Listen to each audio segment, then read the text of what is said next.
Alright, ladies and gentlemen, welcome back to the channel. Today we have a video once again on why the Houston Rockets should draft Chet Holmgren.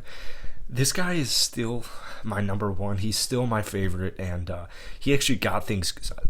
March Madness is still going on right now at the time of this recording, but he got things going right away in March Madness, and I want to remind not only you guys but myself, don't look too much into March Madness. Think about Jalen Suggs last season, but at the same time, think maybe like Ja Morant.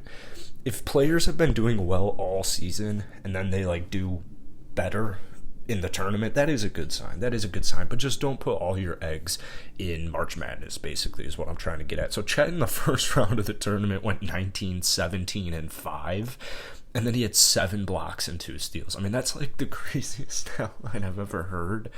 And then I saw a tweet earlier today, and this was from the NBA Central on Twitter, and this is an NBA scout saying this quote here. It's the same thing we heard about Kevin Durant when he was entering the NBA. He can't lift 135 pounds, but he can shoot the hell out of the ball and impact the game. Chet can have the same impact in a game on a different level than Durant. So, I really... the thing is, so many Rocket fans, honestly, they're all just, it's everybody, especially on Twitter. There are so many people on Twitter just literally about to draft somebody based off of position, and it's Houston's probably going to have a top 4 pick, and, that's just kind of being a little generous. Hopefully we have a top 3 pick. If we can maintain the worst record in the NBA, a top 3 pick would be, that's pretty likely. So, you have all these people saying, oh, well, let's draft Paolo and let's put him at the 4 and run another year with Christian Wood. Or, oh, let's draft Chet, put him at 4, trade Wood, put Sengun at the 5. Let's draft Jaden Ivey and trade away Jalen Green. Or let's draft Ivey and trade away KPJ. And it's whoa. I don't really want to draft at all by position.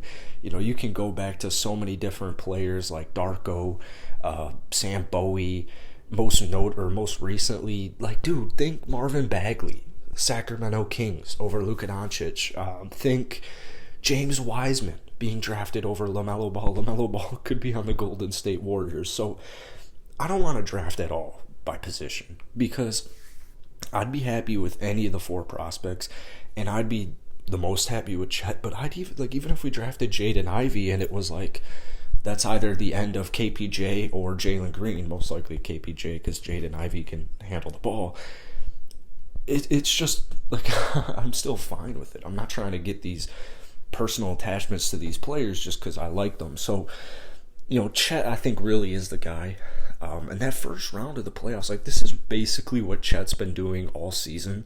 It's just now it's on a little bit of a bigger scale, obviously. It's March Madness. It's one of the most watched things in all of sports, especially right now with, pretty much just basketball and hockey being on. So, the fact that you're able to drop 19 points, 17 rebounds, 5 assists, and then you're also able to throw in 7 blocks and 2 steals, that's just a Wilt Chamberlain type of stat line right there.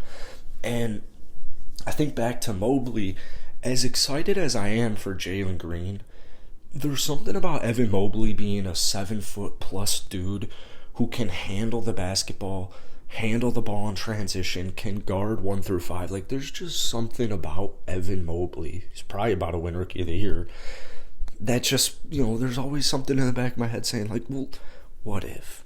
I have to put that to rest immediately, but I'm always thinking when I see Evan Mobley play, I wonder maybe if you threw him at 5 and Christian Wood at 4, I wonder what that would look like, just to kind of play around a little bit. So I think, honestly, if you don't draft Chet, I think we're going to have a very similar situation as far as last season goes. I am really big on Jabari.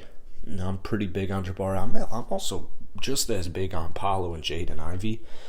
It's just the more I look into Chet, he just seems like he has the highest potential. He has the highest ceiling out of those 4 players. I think Jabari would be the safest route. And I think Jabari would definitely make an impact on this team in the future. But as far as superstar, generational type of basketball players, I'm really eyeing Chet.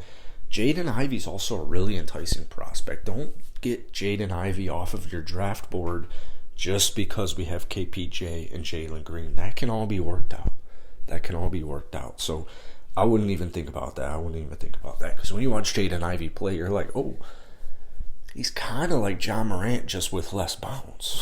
Like, he would be a very exciting player as well. So let me know down below who you guys want to draft as of right now. Obviously, the season, is still going on. We have 9 games left. Just got a beating by Dallas last night. So that's why these draft videos are way more fun to make. But let me know if you had the first pick in the draft. Let's just assume Houston had the first pick. Who would you draft down below?